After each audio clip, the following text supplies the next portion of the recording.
The year 2025 has just begun, but before I dive into its opportunities, I want to look back on 2024.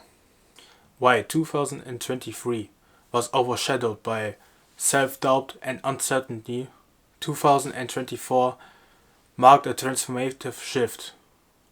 It was a year of self-acceptance, determination, guided by a clearer sense of purpose.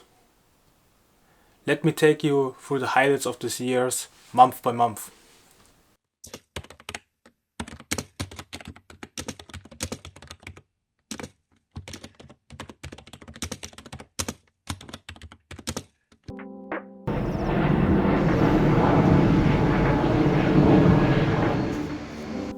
My first day in 2024 started in England and ended in a random hotel in Germany. Beside that odd start, my goals for this year were clear: better social skills, cultivating more discipline, and achieving a better physique. Like everyone else, I followed my annual resolutions quietly, but it didn't even take me 1 week till I started to struggle. I didn't work fast enough on my video, I had stress with my family, and with every extra day I worked as an electrician, I hated this job even more. And to top it all off, the work conditions were the worst yet. Working outside while it's wet and extremely cold. Who doesn't love to work under those conditions? When you can't even feel your hand because it's just way too cold. I tried my best to stay positive, but the feeling of loneliness, dissatisfaction with my life, self-doubt and stress slowly grew on me.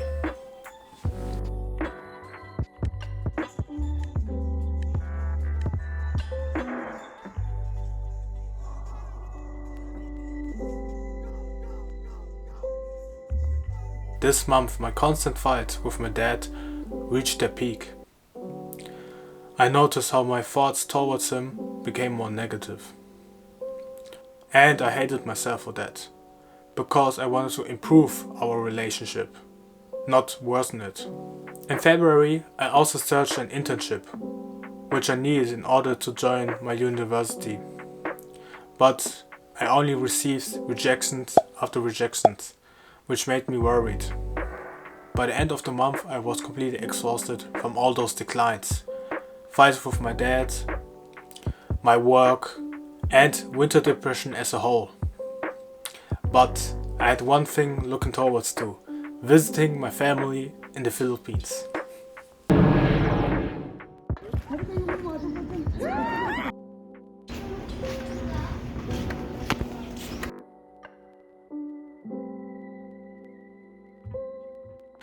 March was the highlight of the year. After 8 years, I would visit Philippines again.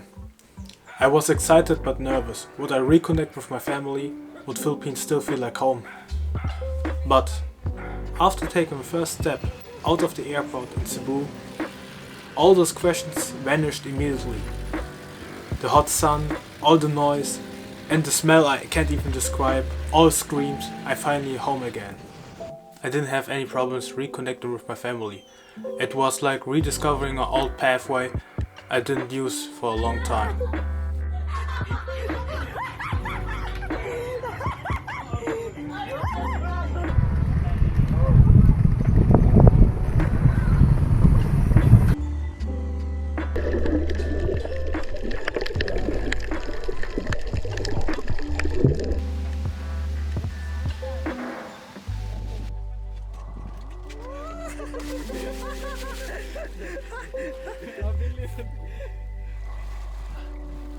I did a lot of different things in the Philippines. We traveled across the islands, be it free diving, exploring the waterfalls, or trying a lot of different kinds of foods. But what was most significant for me was what this trip did to me as a person.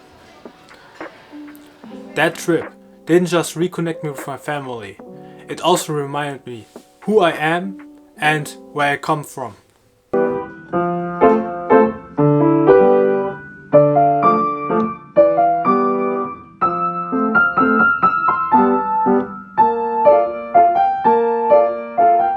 April was a complete emotional roller coaster for me. I started this month extremely relaxed and calm. But it didn't even take one day in Germany till my mood started to drop again.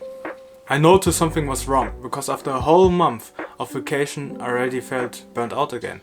But I ignored it at first, because I had something to look towards to. A date with a girl. Her name was Sarah. What can I say? I met her on Tinder and the first date went extremely good. We talked for hours and we only met for the first time. And we both noticed we had a connection. I still remember telling my friends about her, and I just felt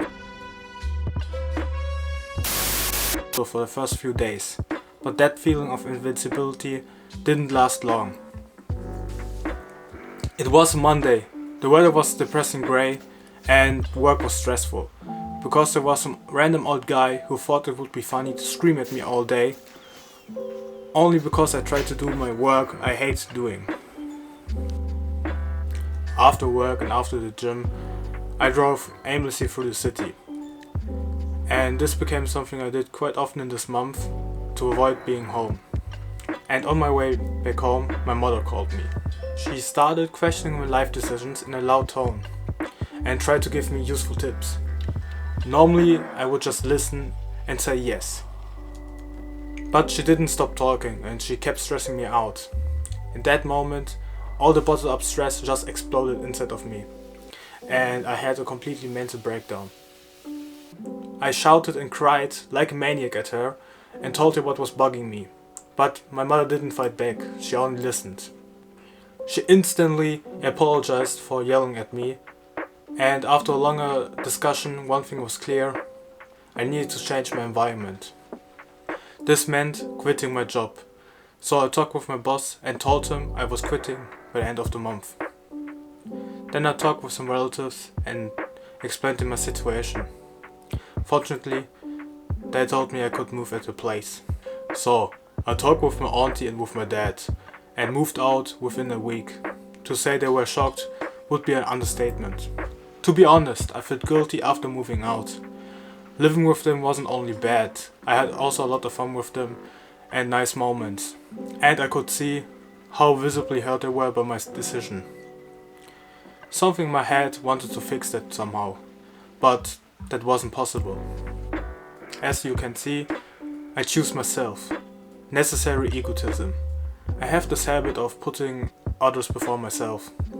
So this decision was also quite shocking for me. But in the end, it was a necessary one.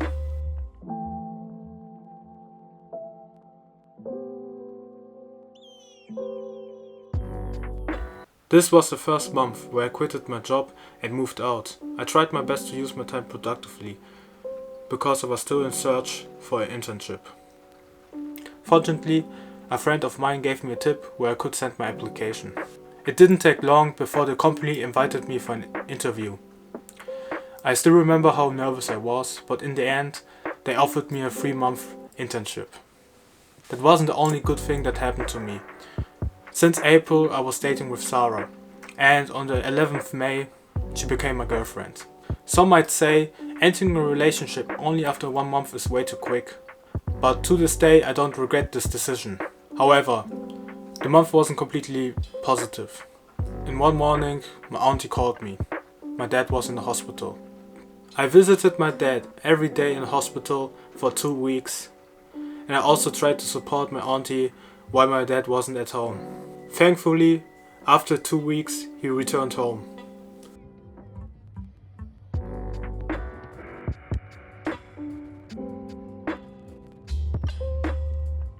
After a month of being essentially jobless, I started my internship. To my surprise, there were a lot of interns in my age, which made the experience a lot more enjoyable. During the first month, we learned a lot about basic camera work, editing and journalism. Sarah's parents invited me for dinner.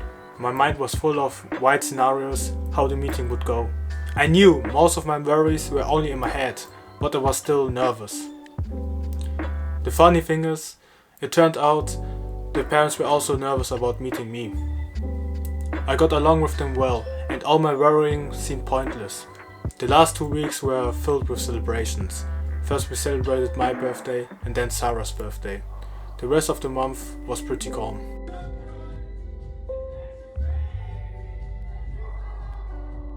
July and August were the months where my new relationships really started to deepen. I opened up to more people from the internship. This also came handy because we needed to work on small documentaries and street interviews, so teamwork was essential. The idea of asking random people to answer some questions on camera was intimidating at first. After asking a lot of strangers, I cared less about the rejections, became more self-confident and started to have fun. Filming TV contributions made also a lot of fun. Doing some research, contact people and filming was genuinely interesting. My relationship with Sarah also got better. Her parents were away, so we spent even more time together. We even booked a 1-week trip to Paris. From not knowing each other a few months ago to planning a vacation together just felt crazy for me. I went together with Sarah to a Croatian wedding. I learned a lot about Croatian culture. The people at the wedding were so much fun to be around. Sarah gifted to my birthday Paper Mario, and I didn't have time to play it yet, till I caught COVID-19 again. While it wasn't great to be sick, I managed to complete the game, and it was worth it.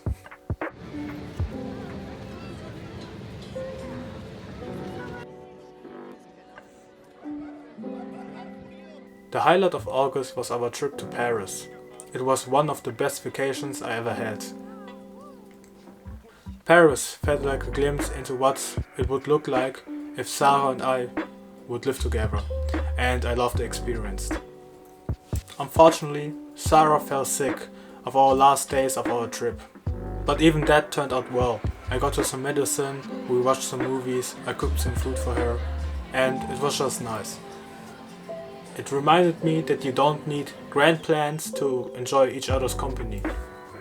After returning to Germany, I received the confirmation that the university I applied to accepted me. My last major worry vanished. The end of August also marked my last day at my internship, and surprisingly I was sad. I enjoyed the work and enjoyed working with my colleagues. But I was excited to know that some of my colleagues would also study at the same university as me. This internship made me overcome my self-doubt and made 100% clear that I was on the right career path.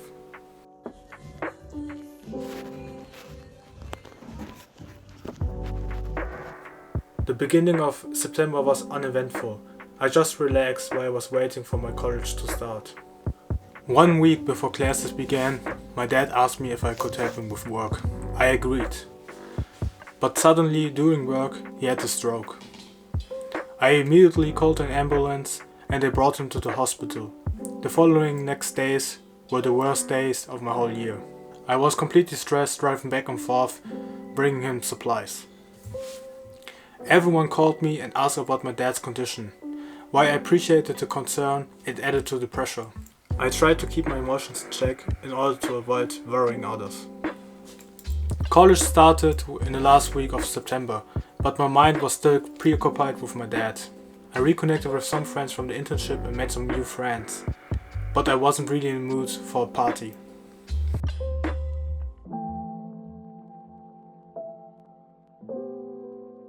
After 2 weeks in the hospital, my dad was discharged. The doctor said he was lucky that I was there when it happened. However, the experience left some scars, both physically for my dad and emotionally for everyone who was involved, including me. I thought a lot about death and how much time I still had with my dad. Despite his flaws, he's my dad, and I still hold to him like a child.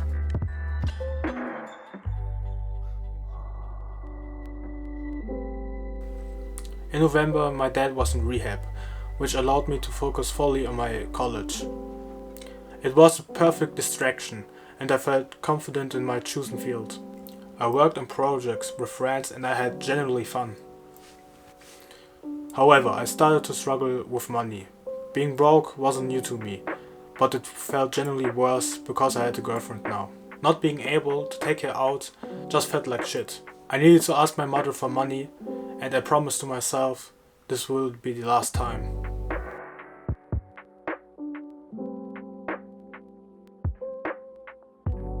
This month was all about holidays and preparing gifts.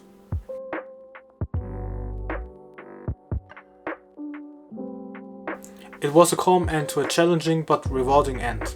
This year taught me to accept myself. I also learned the importance of prioritizing myself, even when it hurts other people. I'm incredibly grateful for everything what happened to me in this year.